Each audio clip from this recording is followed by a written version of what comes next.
Hello, a very good afternoon, and welcome along to the Chang International Circuit in Buriram, Thailand, for qualifying ahead of, what's this now, Jack? Race 7 of the 2022 Global Series. They are really flying past us now. This, of course, round 4 of the 2022 Global Series. The penultimate round, we're into squeaky bum time, and it's time to go qualifying ahead of this one. Jack Appleyard and Jack Gorst, as usual, to talk you through all of the action, Jack.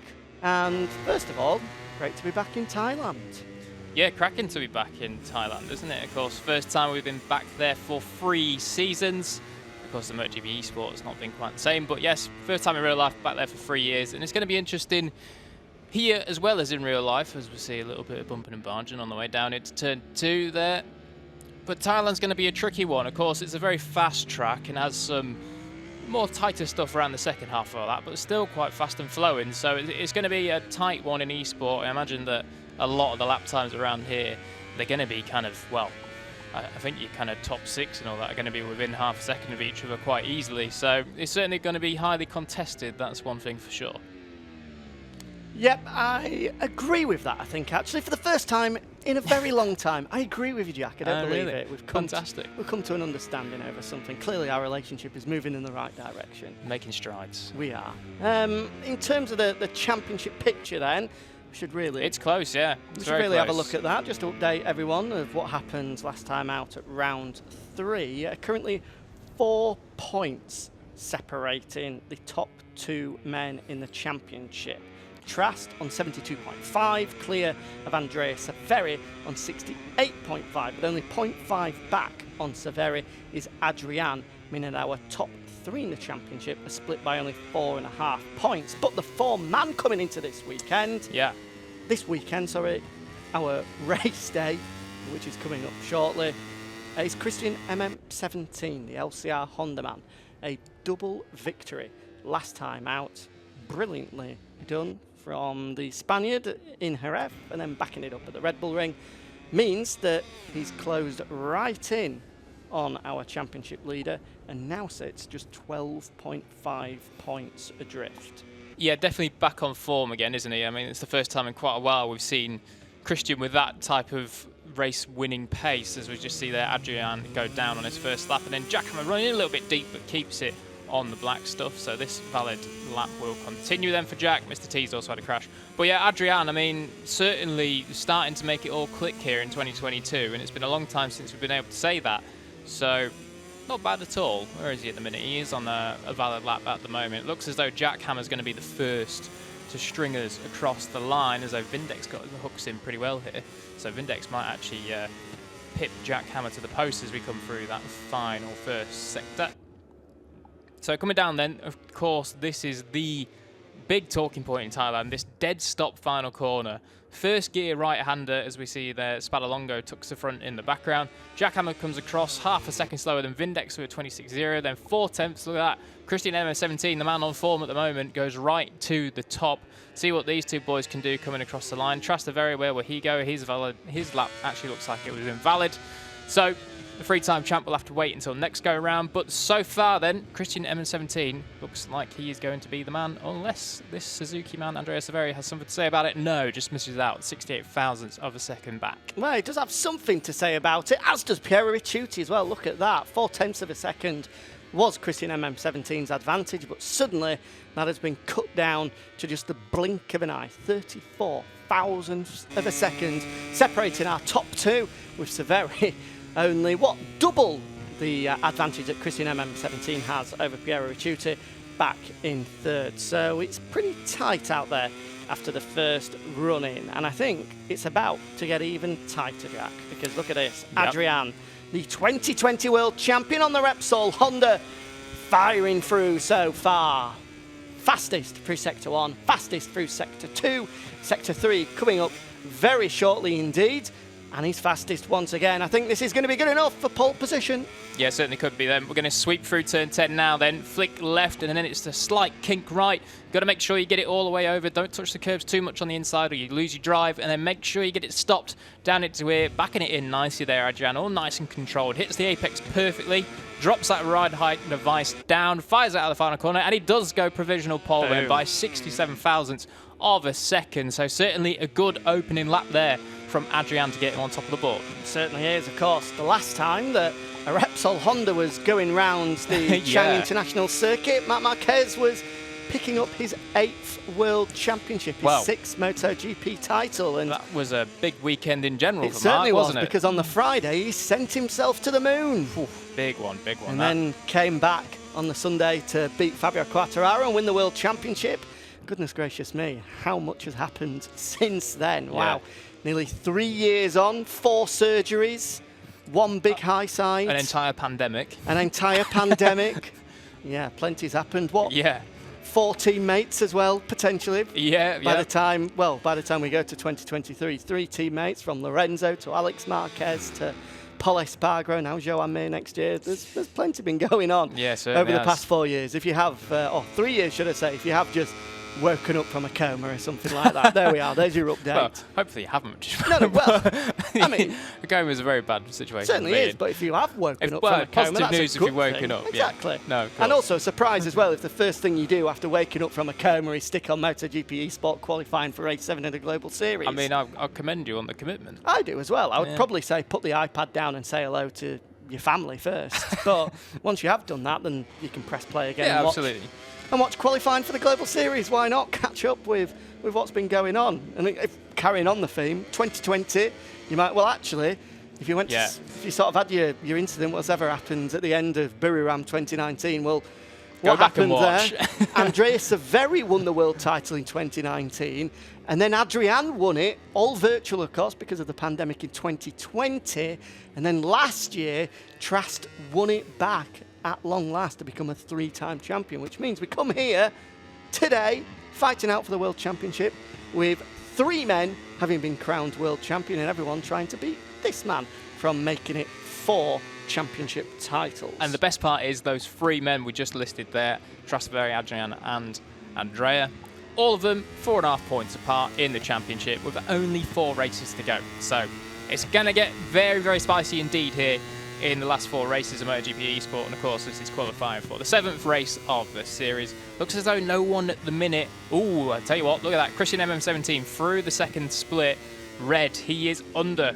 Best split through there then, coming halfway around the lap. That was close for Trastevere. Needs a lap here actually, Trast, doesn't he? We know it's personal best because he hasn't put one in, but we don't know if that means it's going to be any good or not. So, as he comes through the third split, we'll make sure that we keep an eyes on that one. Here is Christian coming through the third split, and he's still up then. So, Battle of the Brothers is back on. Coming through turn 10 then.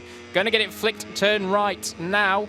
Here he is. Can he depose his brother off the top spot? We'll find out in just a few seconds. Here he is into the final corner then, the LCR Honda man looking for a hat-trick of pole positions. Can he do it? Here he is across the line now. Good enough. Whoa. Oh, and by some margin as well. Look at that. 0.2 of a second clear with 6 minutes to go. He's going to take something pretty special to dispose the Spaniard off of top spot. Meanwhile, Trast across the line. That's a banker lap. You needed that. Settles into 5th. A full Travis Pastrana at the top of the gap then. Look at that. 199.199. Lovely stuff. Piero Ricciuti then. He's 3 tenths back, but still on the front row. If he can nick into second place, this will do him very nicely. And he does.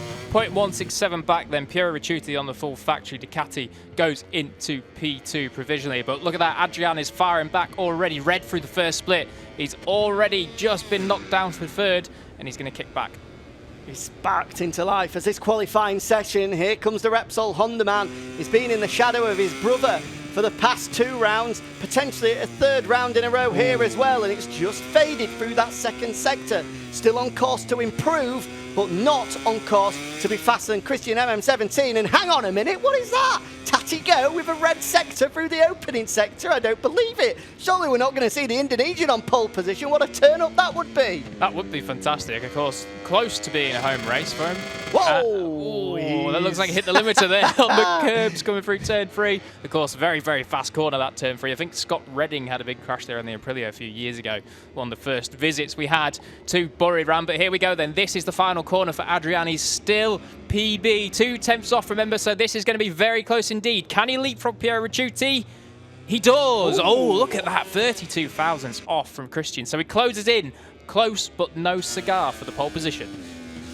The gap has been shortened then with 5 minutes to go. 32 thousandths of a second now the difference between the top 2 men in this one. The brothers, the Montenegro brothers, Christian and Adrian, both on Hondas, and looking to try and dominate this race 7 of the 2022 Global Series. Here's Hugh Mastru, making his second appearance in the Global Series after he debuted last time out. We can now see, great to see as well, his lovely little face in the bottom left-hand corner as well. What a looker he is. Yeah, handsome-looking young man. They managed to ship out a Tech Trois Factory Racing T-shirt for him to put on as well. He's done his hair. Big Max Biaggi fan, as we can see by the number 3, borrowing the Emperor's design. Yeah, I wonder if he's from Rome. Potentially. Very, very possibly. Spadalongo then. Spadalongo. The only man on a valid lap at the moment. Seems as though most of us are either been in the pits or just coming out of them now. Coming down then through this fast turn 3. I think it's 4th gear or something like that. They just get on the brakes for a brief moment and then throw it through.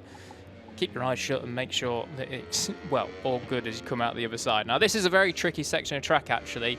They often say about Thailand, track looks simple, but it is anything but. It's very technical indeed. You've got to keep it nice and hooked over to the left there before you fling it into this right. And there's about 2 different apexes there coming through the right. This is another tricky one.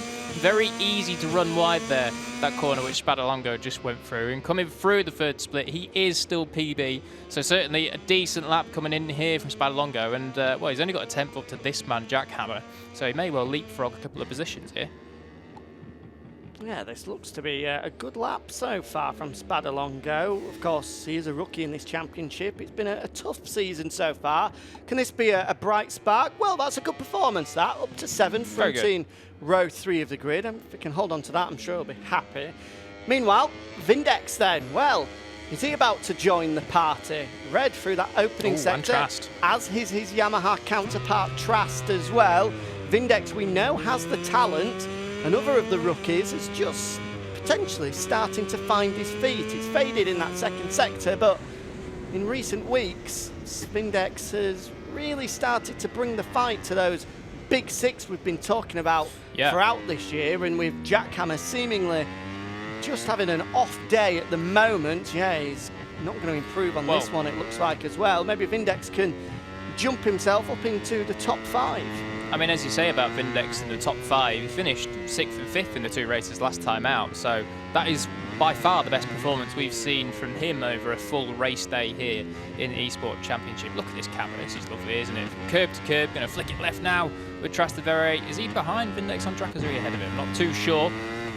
No, Vindex is ahead of him and goes, look at that, front to the 2nd row, 0.299 off. That's very good indeed. Trastevere is going to follow him up very, very shortly. We do cut back to him now, on board with the 3-time world champion. Where will he go?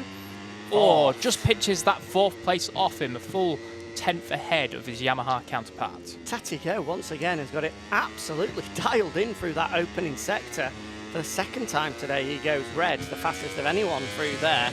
Faded through sectors 2 and 3, but watch out for him regardless of where he starts on the grid tomorrow. It looks as though he's more than happy of getting that Gresini Ducati stopped into turn 1 and then down into turn 2 as well. We could be seeing the Indonesian eyeing up a few dive bombs here, there and everywhere. Meanwhile, we'll stick with the Suzuki man. 6 at the moment, but is this going to be good enough for the front row? Maybe even pole position. Here comes Severi, 3rd. And look at that gap as well, only 34 thousandths of a second now separating our front row with just over a minute to go. We're into crunch time. Well, we said it was going to be close at the top, but we didn't expect this close. Just 3 tenths covering the front 2 rows of the grid then. Piero Ricciuti, look at that, he's going to get a nice slingshot line through the final corner to start this next lap. That first one didn't go the way he wanted to, invalid halfway round. But with 52 seconds left, this is it for the Ducati man. If he wants to get onto that front row, he's got to nail this lap. Clock ticking down, 45 seconds to go. Pressure's on here for Ricciuti.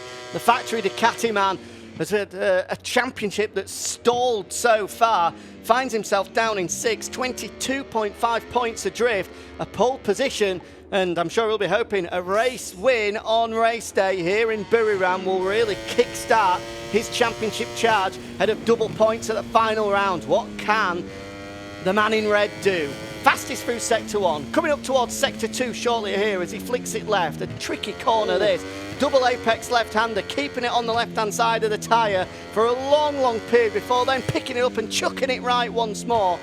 It's an improving lap time, but maybe not just quite good enough for pole position as the checkered flag comes out. Christian is in pit lane, so he will not improve. Severi has exceeded track limits. He won't improve. Adrian is on a poor lap time, so he won't improve. Comes across the line there. So all eyes are on this man, the factory Ducati of Piero Ricciuti. Can he pull something out the bag in towards this final sector? He's looking for an inside line. He's trying to get it stopped, and he's wide. It's not going to be good enough. He goes wide, and that will be that. So then, pole position goes the way of Christian MM17 for the 3rd time in the last 3 races. He really is on a roll, the man that has been picking up the big points recently too. Adrian, his brother, follows him up in 2nd, just 32 thousandths back, and then another 2 thousandths back from him is Andrea Severi, once again putting in a solid qualifying performance. He'll be there in the races.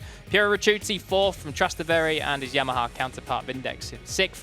Then Jack Hammer 7th, Spadalongo 8th from Davide Galigna completing our 3rd row of the grid. Then Tatigo, and unfortunately for you, Mastru and Mr. T, neither got a lap in, so they will start 11th and 12th in Buriram.